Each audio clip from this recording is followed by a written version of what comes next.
Hello and welcome to the Save Our Sperrins podcast, Voices from the Frontline. My name is Morella Fife, your host and member of the Save Our Sperrins team, and this podcast comes from the Sperrin Mountains in Northern Ireland. This is an ancient land shaped by mountains and bogs and by the communities born from them, and whose same peoples are now living with growing pressures from mining and large-scale upland industrialisation. That pressure isn't unique to here. Across the world, the so-called energy transition is driving ever more extraction. There's growing demand for critical minerals and rare earth metals, and that demand is landing on local communities, asking them to live with the long-term impacts of toxic mining. Season 1 looked at why the Sperrin Mountains matter through the voices of the people who live here and know this place well. Season 2 keeps those local voices at the centre while also stepping back a bit. In Season 2, we look at extractivism more broadly, how it's been justified, how it's fundamental to a system of accelerated growth, plundering ever more from a finite planet designed only to feed predatory capitalism, creating untold and unprecedented misery simply to support the bottom line of a balance sheet in some distant glass-walled boardroom, far from the ground we're standing on. Thanks for listening. Let's begin. Today's episode is about Save the Moat, Save the Sperrins, a grassroots campaign working to protect the Moat, one of the Mullaghs, a series of 4 distinct peaks in the central Sperrins, designated as an area of outstanding natural beauty, from what is, in reality, an industrial-scale wind factory and the grid infrastructure that would accompany it. Since 2023, Ann-Louise and others in the community, alongside Progressive Politics Northern Ireland, PPNI, a cross-party political activist group working towards an inclusive and more forward-thinking NI, have made a stand to protect peatlands, rivers and mountains, defending the health and rights of local residents, challenging the idea that the Sperrins can simply be redesignated as a sacrifice zone, somewhere to site large infrastructure because it looks empty on a map. Ann-Louise Bresnahan is a designer by background. Her work has been in textiles, art, restoration, preserving vintage fabrics, valuing what already exists, working with care and attention in a world that tends to throw things away. Now shapes how she approaches this campaign, along with Save the Moat. She has also been raising concerns about proposed data centre development at Foyle Port in the city of Derry and elsewhere, and what they mean in terms of water and energy demand, grid capacity, and the knock-on effects for ordinary people here. I asked her onto the podcast not just to talk about turbines. The proposed industrialisation of the Moat is part of something much bigger. We've seen it with the gold mining. We're seeing it now with wind development. Rural landscapes being reclassified as energy zones. Peatlands disturbed in the name of progress. Communities forced to carry the burden of infrastructure serving distant corporations, relentless extraction, and an economy addicted to expansion. In this conversation, we talk about peat bogs and carbon capture, about water, about power lines and data infrastructure, about community health, about policy, and about who benefits from decisions being made. At the centre of it all is a simple question. What kind of transition is this, and who's it really for? Because whether it's gold mining or wind factories in the Sperrins are facing decisions that will shape this place for generations. And those decisions deserve serious scrutiny and honest examination. Welcome, Ann-Louise, and thanks for joining us today. And would you introduce yourself? Tell us a little bit about yourself, where you're born, what your background is, what you've been doing before you got involved with Save the Moat, Save the Sperrins. And let's begin there. Thanks for having me, Morella. I suppose my background is I've always been an art person and into art, and I was born and raised in Oma, so an Oma girl. And my background, my degree was in design and textiles. So, very much had a love for textiles and design and art and, creating really, so I suppose then I kind of moved into, textiles and primarily vintage, textiles. And I had a wee shop called Rustic Runway, for many years, and it's still online. I married a fella called Eugene Kerlin, and he's from Habrack. So we did our fair share of traveling around the world and seeing all the sights. But I suppose for a lot of people, you sometimes want to move back home and put your roots somewhere that's familiar. And we decided to build our house in Highbrack, which is where Eugene was born and raised, and beside his home place. Okay. And did you have any relationship to the Sperrin Mantles previous to being in a relationship with your husband? Yeah. How did you connect? Or some people don't ever. Yeah. I did. I've always had a relationship with the Sperrins, and when I was younger, I took part in the Sperrin Ramble. I ended up kind of going all the way to the final with it, and we had hiked a lot of mountains in the Sperrin. So even from a very young age, and I was also got into fishing when I was probably around 20. Would have fished in a lot of rivers as well, which I think is actually where kind of my real connection for nature began, was through that, where you were just spending a lot of time on rivers and you were learning and seeing birds and learning about, fish and how the river system worked. And, yeah, I suppose it was. And listen, Eugene and I were going out for 10 years before we got married, and didn't build for another few years after that. So I loved being up at his home place and up in the mountains. And that was like for, I suppose, 15 years before we even built our house there, That's so interesting. In the fishing, was it fly fishing you were doing, or what sort of fishing? No, I was just using a reel. Okay, very good. So caught a lot of eels at the start as well, but no, and funny, only recently started to learn about fly fishing as well, trying to get back into it again.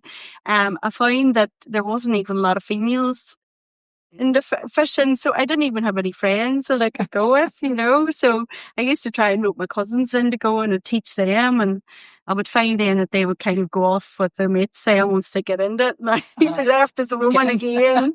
How did you get into the fishing? It was actually through a fellow I was going out with at the time. Oh, okay, right. Yeah. He was big into fishing. Yeah. And so he started bringing me, and we used to get up really early and spend the entire day, But yeah, so it was kind of then wherever I went, even in Australia, I would have bought a rod and even fished off a pier or whatever, So interesting. It's very random, and my friends used to always laugh, but I do think it was a great way for me to really connect with nature. Because you're really in nature, and you're sitting for long periods of time, and people were like, "Did you not get bored?" And I was like, "No." So it's so exciting to me, because not only was it kind of that feeling of, what are you going to catch, but it was just all of your senses being alive around you as well, Yeah. So, completely different experience. Different, from anything that you'd ever done before. Exactly, yeah. I used to do a bit of fishing with my dad when I was a youngster. Oh, lovely. It was like, I'm talking about 40 years ago, it was fly fishing, but I've never followed it through since then. I went over a few times, That's lovely. So he was a keen fisherman as well. Nice memories. Yeah. So what brought you into the arena of being active and starting up a campaign against what I call the wind factories around Canterbury? What was the catalyst? So it was probably about 2.5 years ago now, that we actually heard that there was a wind factory proposal on what we know as the Moat, which our home faces onto. Could you explain what the Moat is? I have listeners from around the world. Yes. So explain, if you can, what a Moat is. Well, the mountain across from us is known by locals as the Moat, and I think that word is derived from like mound. Okay. And we obviously have on top of that of Mullaghs of the Moat ancient cairns and these mounds.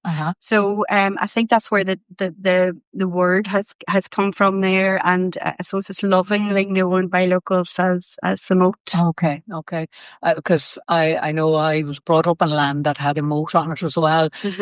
We called it a rath. And I've actually never seen the moat that you're speaking about, and it's on my list to get out and say, this is the moat, So I'm always curious of what people think of as a moat, and what, I believe it was, back in the day, it was a kind of a historic, a structure built by people to protect themselves and their cattle from the marauding tribe up the road or whatever, and generally built on a high point on a hill or something. At least that's the one where the land I was born on was, they're all over Ireland, moats and rats, and a lot have been erased by poor farmers, not getting at the farmers, but a lot of them are erased. A lot of our heritage is just disappearing, under tractor plows and things like that, which is, there's such a shame. Yeah, I mean, it is. And I suppose that's sort of part of, when we had found out about the proposal, it was just a few people got letters in the community, and there was a consultation happening in the local hall and in a pub in Plumbridge. And we didn't quite understand where this proposal was going. Because it didn't say, it just said Mullaghs, but Mullaghs is part of 4 Mullaghs, and the proposal is actually going across a couple of the Mullaghs. But I think for, I suppose, a couple of months after that, it was actually a feeling of disbelief. And you went then to the consultation that night? My husband went to the consultation because I was actually working on a film at the time. And I was working like 14-hour days, and I couldn't actually even go. So my husband went. And I came in quite late that night, and he said, Ann-Louise, it's just there. He says, you won't believe where it's going. And so what was it they were proposing? So initially it was 12 180 metre tall turbines. 180 metres? Yeah. So what would that be the equivalent to, like the 300 feet maybe? Yeah, I don't work in feet, so yeah. It's huge. Well, I suppose there's nothing in Northern Ireland at 180 metres. Okay, that's turbine wise. And building wise, would you know anything? I don't actually. We have an image on the page of it, like beside the Guildhall, which is much bigger than much bigger. Yeah. Okay, so that gives people an idea. An idea. Of so even their scale of them. The scale. Yeah. Compared to a house, like a house is just a wee dot beside them. Sure. And so there's 12 of them to go up. There was originally 12, but there's 11 now. Has officially gone into permanent. Right. Okay. And why was the one dropped out? I don't know. I think possibly something to do with the landowner. Something just didn't quite happen. Okay. And so those 11 now are split between maybe 4 different landowners. Okay. So this kind of industrialisation coming to the local community, how's that impacted the community before they're even built? Yeah.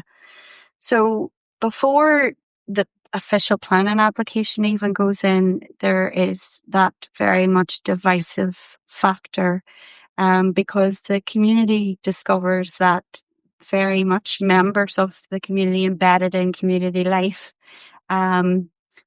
I suppose, has planned this along with the developer. Yeah. Maybe around 5 years before any of us really even knew. And so that feeling of mistrust and sort of tension is there. Yeah. Right off the bat. Yeah. And I suppose what kind of follows is even before an application goes in, the company, and in this case it's RES, actually writes to all the local community organisations and groups asking to meet with regards to funding. Before an official application is lodged, that happens. Huh. So it's very, and well, that's what happened in our community. And has funding already been given out? We don't know. Not that we know. What happened was the local hall and the GAA club, we actually got in straight after when we found the letters had gone out and contacted them and wrote to them pleading with them not to meet with the developer. Yeah, okay. And thankfully those two organisations didn't. Okay. But we don't know. Yeah. So okay. And so where would your house be in relation to the closest turbine? So as I say, we face directly on, and there's we're up quite high as well. Yeah. So we kind of face at an elevated level. Yeah. So I think we're about, as the crow flies, a mile. Okay. Just out in front of you. Mm-hmm. Yeah. Mm-hmm. And so some people would be quite open to the idea of wind energy because it's good for the so-called green transition. Mm-hmm. And some people might argue with you, oh, this is just NIMBYism, as will the developer, you know. Mm-hmm. From my experience, when they came prospecting for gold up here, up on the mountain, just near the reservoir, which is about a quarter of a mile, just over the hedge over there. And this was shouted at us by all comers, oh, those guys are only... But my thinking of it is, isn't it wonderful we're NIMBYs? Because if we didn't discover what was going on, we wouldn't be able to begin to discover the true extent of how extractivism and the green energy transition is devouring the earth we stand on, the water we drink, and the air that we breathe. What do you think about the green transition? Or, you know, and like we were all duped. I've got solar panels on my roof, you know, I was the first one, and, you know, I did a lot here in relation to careful use of energy. And then I begin to become re-educated and discover actually it's just nonsense. There's absolute nonsense, this green energy transition. We're actually burning more coal than ever to support the green energy transition, which makes... So what's your feeling on all of that? Yeah, I suppose 2.5 years in, at the start, that word NIMBY was quite sort of thrown around, and people would say, well, would you rather have a coal plant on the Moat, you know? And so I suppose these things are kind of almost developed by the industry to really kind of squash opposition. And I suppose seeing how it's all being carried out, it's not being done. I mean, it's far from being done in the right way. And just to give you an example of that, the 3 council areas in the north are holding over 70% of the onshore wind. And that's where Sperrins AOMV is. And there's 1.8 gigawatts of onshore built. And in the pipeline, there is over 2 gigawatts to go. And we know from Renewable NI's website, it's all going in the 3 council areas. Okay. So you're really looking at a completely real inequality towards the Sperrins, towards communities in the northwest. And there's no offshore wind even proposed until after 2030. So, and we're being told that we have to accept all of this because we have to meet these targets by 2030. But there's absolutely no diversification other than onshore wind. And that argument completely melts away when you introduce data centers into the equation. So I think that lifts the lid on all of the hard work and sacrifices these communities have made, letting these turbines, surround them, and what for? Yeah.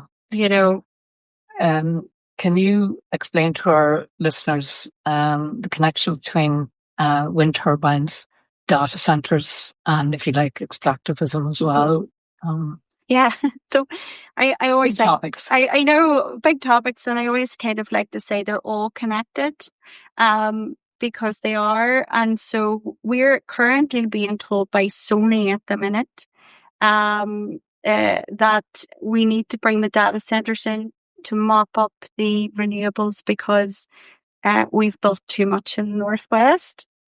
That's what's being said. And that we're paying them too much money to turn off. But of course, why are we actually even proposing even more in the Sperrins if that's the case? The data centers, we know there's a massive AI boom happening. And so really Ireland has just welcomed them in. Yeah. In the south, they're giving over 22% of their electricity to data centers currently. And in the north, just before Christmas, DFE, the Department for Economy, released an AI strategy, which talked about clustering data centers, fast tracking the infrastructure, along with renewables. And it actually also spoke about the displacement of people with all of this. Really? Yeah. Well, that was in the AI strategy the DFE released.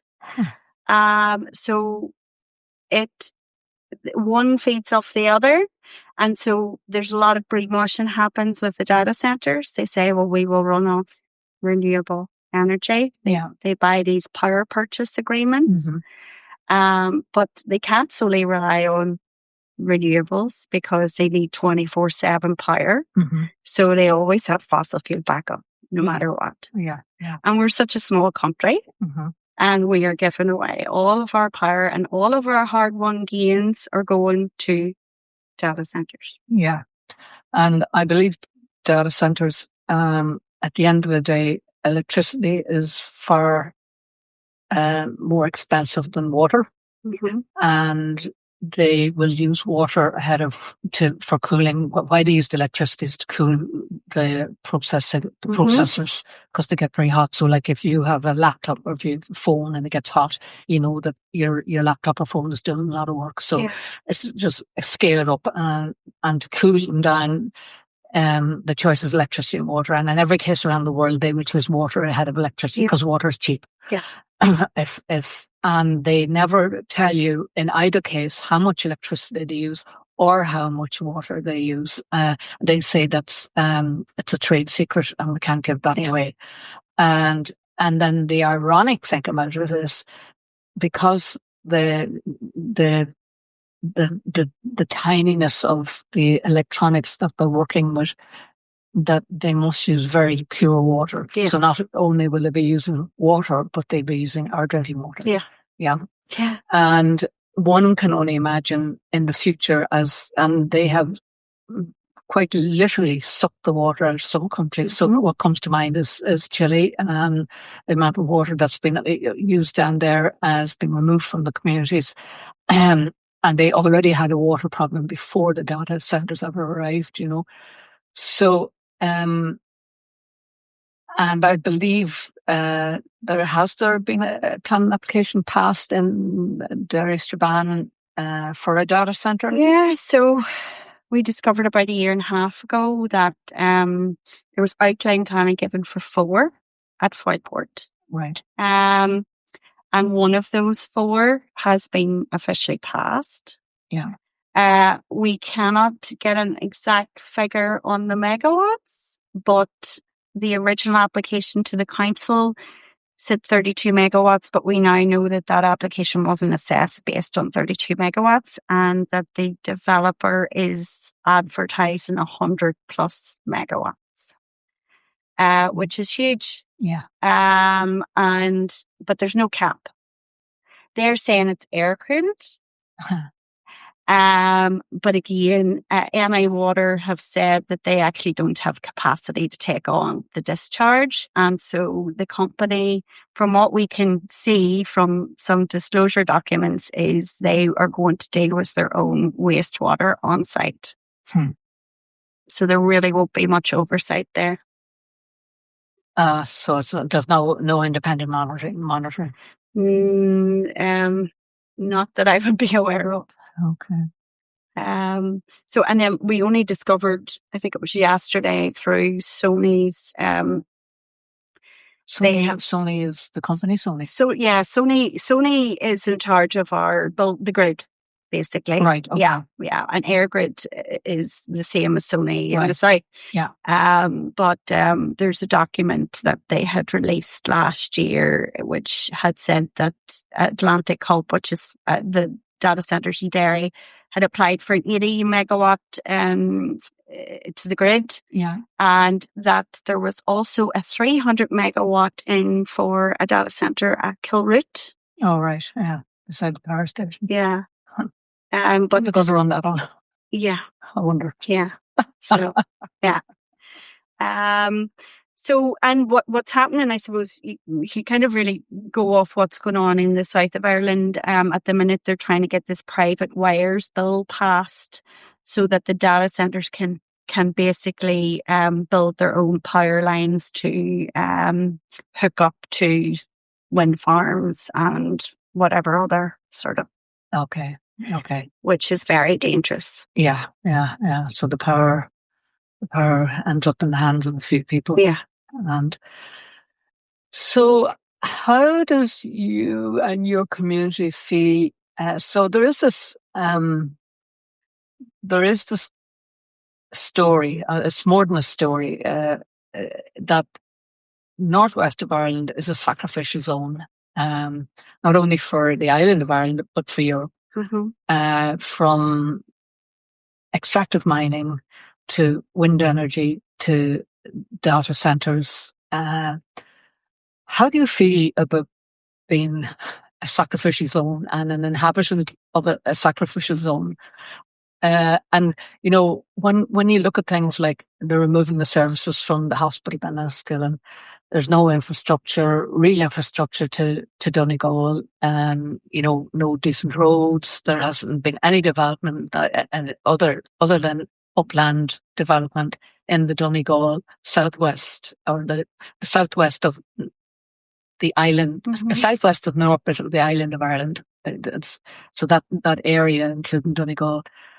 Does it feel like a sacrificial zone? Is there a talk in your group about that?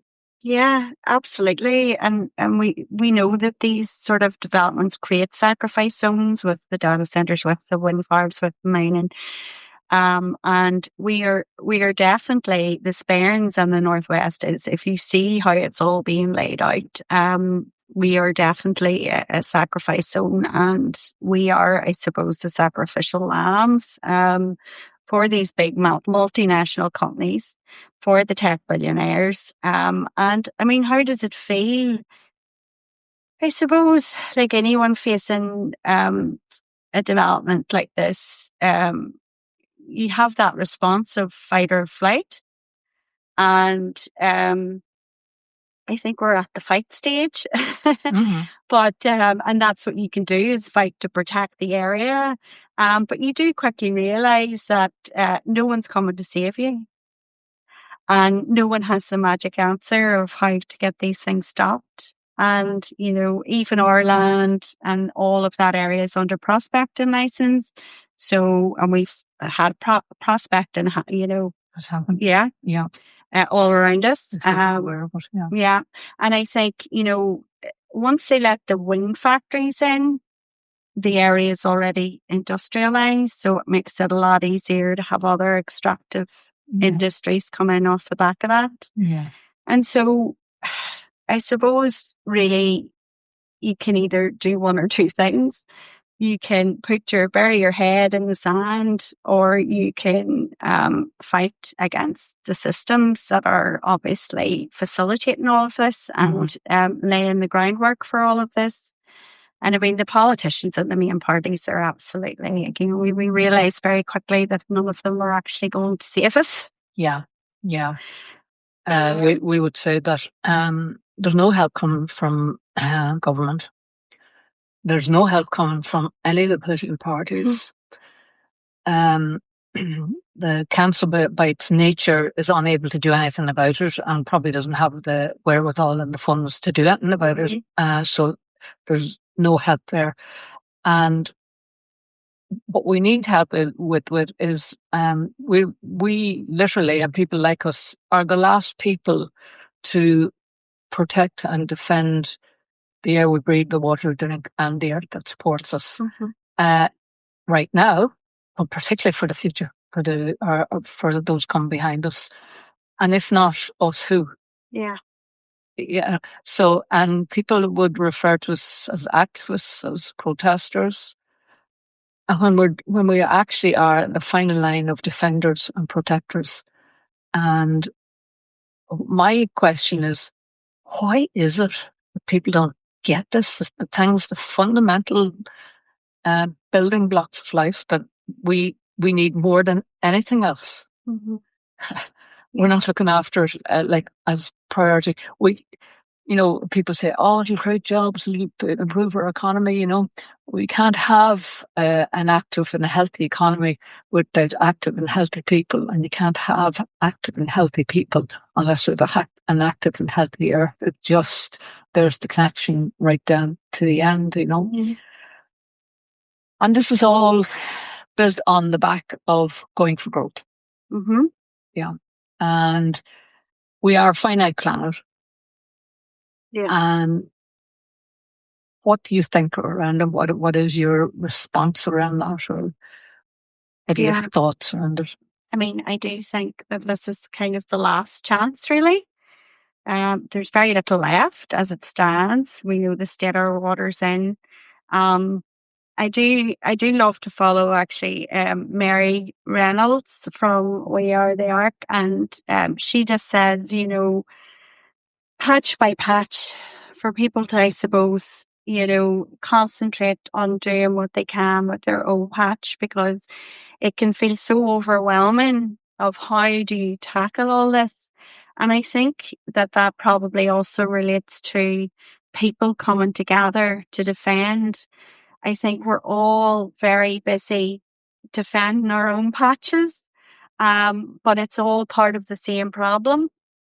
And I do think probably now is the time that we all kind of come together and work together. And there's so many people, there's so many groups, and new groups forming all the time. Sure. And I think that actually in itself gives hope, because everybody is, sort of holding the line against their own kind of patches, their own areas, their own communities. And so there is more of us than there are of them, as they say. Yeah. And so that's where you have to probably take hope from, and to work together, and to share, and if somebody even is showing interest in how do I get involved in this, it's to teach other people what we're doing, and that you can challenge systems. You don't have to take no for an answer, and that you can push back. Yeah. And this is the last chance. And they're going for the last areas. They're going for the last wild areas. Yeah. So that's probably. So, what would a genuine transition look like for a rural community? Yeah, I know you said that question over. I really thought about that, because at the minute we're hearing a lot about this just transition, and this committee being set up. And my thoughts on that are, that ship has probably sailed already, because it's all planned out where it's all going. And so nobody wants to actually talk about the fact that we can't sustain this level of consumption and capitalism. And it actually, the reduction of consumption, it needs to be reduced. That's right. That's what needs to happen. It's not let's build more wind farms to service more data centers, let's up the consumption, which is what they're doing. Mm-hmm. We need to actually just be reducing less, because the world cannot sustain what is happening now. And so that all comes then to the communities, kind of being self-sustaining themselves together. And back to that kind of original, what things used to be like. Yeah. People don't want to hear that. They want to think that, you can buy and buy and buy, and endless consumerism and endless growth and bigger.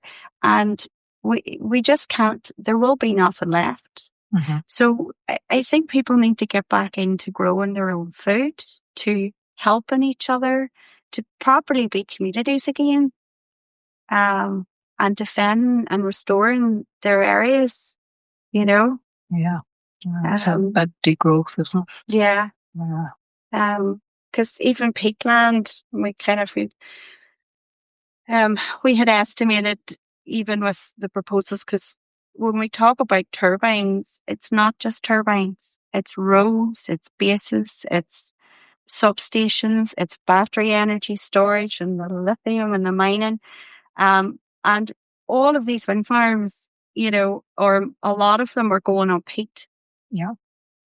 And like peat only kind of covers, I think it's 3% of the land in the world, surface, 3%, but it stores huge, huge amounts of carbon. Uh-huh. And equivalent or greater to the Amazon. Yeah. Yeah. And so in the south, I think it's something like around 60% of wind farms in the south are built on peat. Uh-huh. Northern Ireland, we don't actually have a figure, because all of the peatlands under assessed in the north, in the Sperrins, but that's all by design. Yeah. In Scotland, I think it's over half of the wind farms are built on peat. Uh-huh. So if we were again serious about climate change, we would be protecting and restoring peatlands. Yeah, and the interesting thing about wind farms being built on peat is it takes tremendous amounts of concrete. Mm-hmm. Concrete is alkaline, and peat is acidic. Yeah. It changes the pH, as do the roads going in, and changes pH. It changes the pH of the water running through the bogs, and it kills kills off the peat. It goes out concentrically out from the centre, gradually killing it off. So as well as the removal, the initial removal, and so on, then you have this knock-on effect going forward. And on top of that, then you remove the sponge layer from the top of the mountains, which quite literally is a sponge. Yeah. I think I told the story early on in an earlier podcast when I came to Oma first back in, I don't know, it must have been 84, I think it was. And there was a massive flood here. It was before the flood barriers were built down in Campsie, and Campsie was flooded up to the windowsills of the downstairs window. Oh no, it was up to the first floor, I think it was. It was really pretty badly flooded. And so that just came tumbling down the mountains from because Oma's in a bowl, and it all collects in Oma, very, very heavy rain. And now they're busy reducing the peat, the sponge, and then they have to also at the same time the council has to think, well, we have to build barriers to stop the houses in Oma from flooding. It's like as if the two departments live in two different planets. And it's just extraordinary, such, how capitalism has managed to degrade, and corporate banditry has managed to degrade policy within our departments, that one neither talks or plans with the other for a future of 20 years or 30 years or 40 years, And that's one of the known side issues of, the alkalization of peat, which is never talked about. You never hear. Oh, it's a really good point there, actually. Yeah. So once you saw the bigger picture of how energy and extractivism operates, How did that alter your sense of responsibility for both personally and collectively? I think it's huge responsibility because you feel responsible to protect the area and protect what can't protect itself or speak for itself. And I suppose as a group, you're finding your way in what works and what doesn't work. And I mean, you're just so connected to a place and your sense of place. To me, even the area is part of us. We are not above, we are part of. And so I suppose as a group, really, you're just working your way in finding what works for you, what kind of buttons to push in challenging departments. And, you're going sort of on new ground as well because you're asking questions that really has never been asked before.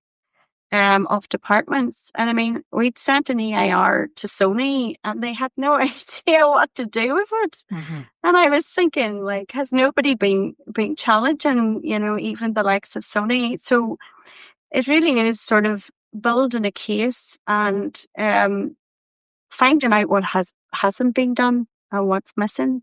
Yeah. Yeah. We've got a peatland strategy that really isn't worth the paper it's written on. But it makes a good soundbite for departments to put it out. But really, there's absolutely no protection, even for peatlands. Yeah. So it's sort of working out, but it's a completely mammoth. It's like the mining, it's just completely mammoth. And discovering just, I suppose, the incompetence of it all, and that it's just a completely developer-led free-for-all. That's right. Yeah, policies captured everywhere. Totally captured, yeah. Yeah. And, when you say the responses from the departments, they're bordering on funny if it wasn't such a serious topic. Yeah. And you have to ask yourself, there must be people in there who went in thinking they were doing a good job and so on, and somehow over the years, whatever, lost the will to, and now are just, as well as being downright incompetent, it's like it's done. It's almost on purpose, mm-hmm. the incompetence. And, how could you as a human being, looking back in your life, having spent your whole, so many years in a government department working and supposedly respected in the department, and look at what you've achieved in your life, and it's just pure rubbish, and you know it. Yeah. And you know it. Yeah. Yeah. It is, and it's deeply worrying, really. Even what you discover, from asking questions in FOIs and EIRs, it's absolutely really troubling that, there's a lot of people walking about that feel that they are protected, that the government is there to protect, and, don't worry, someone's, but actually it's not. It's there to protect itself and to facilitate big business and extractive big business. Corporate banditry. Yeah. Yeah. Absolutely. And we're seeing there at the minute, and I don't know if you might have seen, but even there, just the likes of Drumquin at the minute. That's right. Yeah, they're facing another application, double the amount of.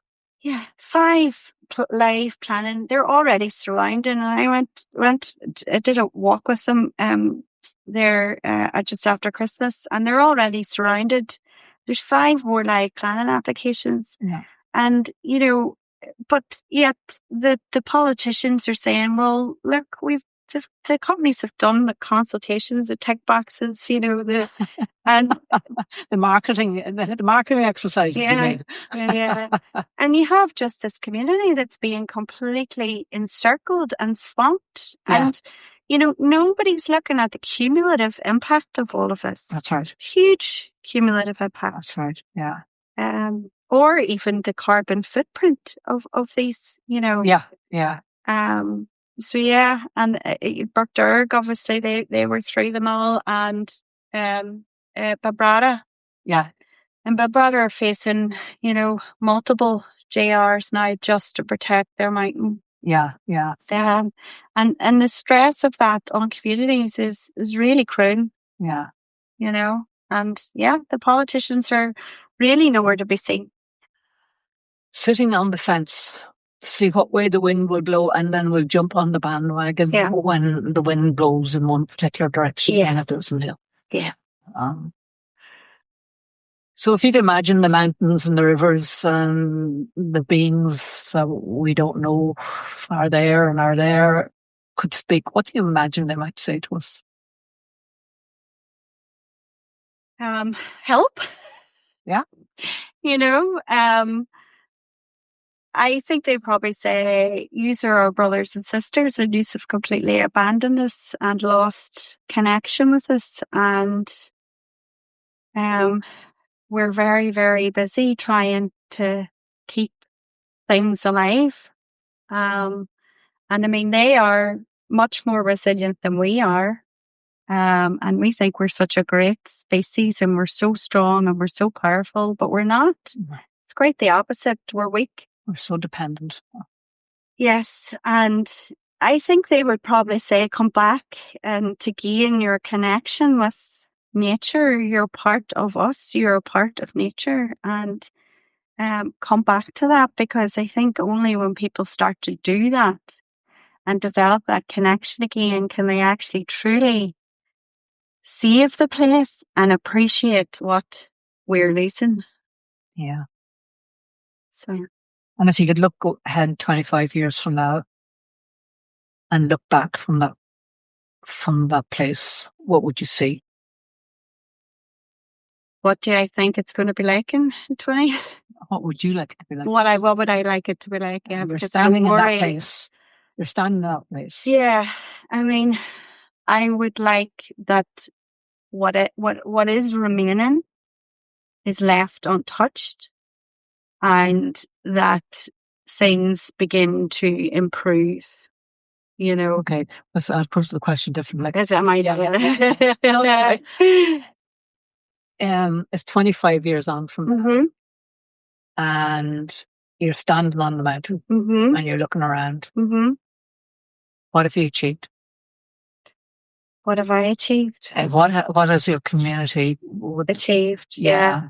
Or what have the Sperrins, the people across the Sperrins have achieved? Yeah. What have the people across the Sperrins achieved? Well, I mean, again, this might not be, but I think that there's no other choice than to stand on the mountain and look around and hope that it's untouched.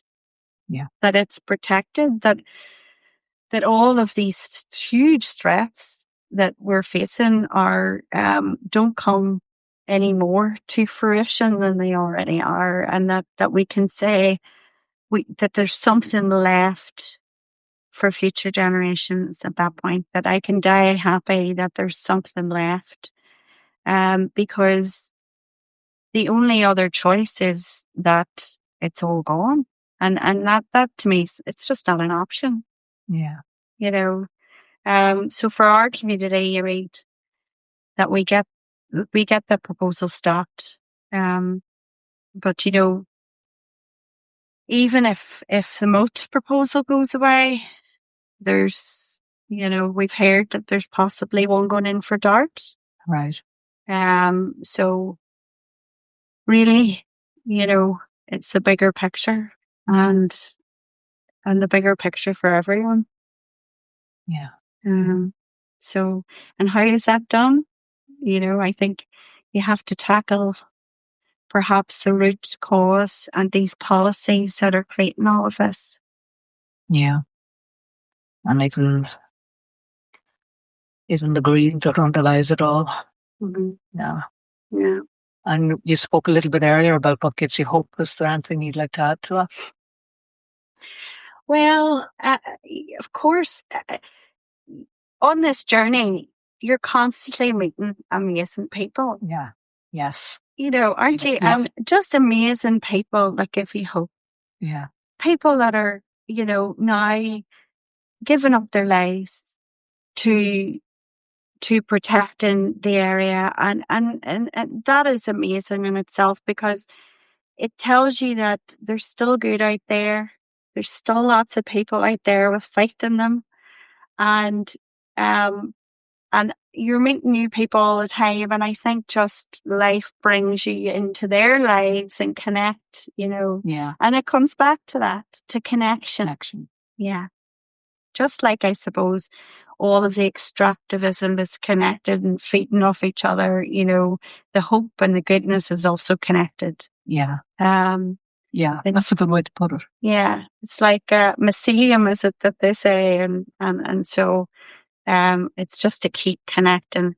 Keep connecting. Yeah. Looking for the petite traces of hope. Yeah. Little spots, pockets of hope. Yeah. I think we'll leave it at that. What a lovely conversation. Thanks a million for doing it. And yeah. Oh, thanks for having me. Thank you. Yay. Across the Sperrins, whether it's confronting a proposed gold mine or a wind factory, communities are asking deeper questions about extractivism, about corporate capture, about greenwashing, about what a genuinely just transition might look like for everyone. The bogs matter, the water matters, the health of community matters, the integrity of process matters. If the so-called greenwash transition is to mean anything, it must protect the very ecosystems it claims to defend. It must strengthen communities, not fracture them. It must reduce harm, not relocate it. The Sperrins are not empty space. They are lived in, loved and a storied land. And perhaps the real question this episode leaves us with is this. In the rush towards the future, will we pause long enough to ask what and who we are willing to sacrifice? Thank you to Ann-Louise for sharing her story, and thank you for listening. If you feel that stories and information like this matter and deserve to be heard more widely, you can help by following the podcast, leaving a 5-star review and sharing it with others. It makes a real difference. For the air we breathe, the water we drink, the earth that supports, and the health of community for generations to come, we hold the line.